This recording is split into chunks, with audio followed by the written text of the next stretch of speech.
хүмүүн төлөвтөн үүссэн цагаас эхлэн үжиг гэж би болжээ.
Манай ээж аваа зүгээр хараа суухгүй шүү дээ. Нөгөө алга талтай юм шүү дээ.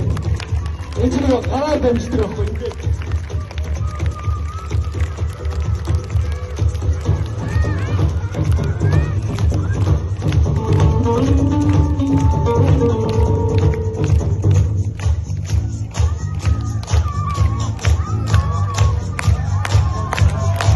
За энэ нэг ийшнээс жинхэнэ хүчээр хэлсэн шүү дээ.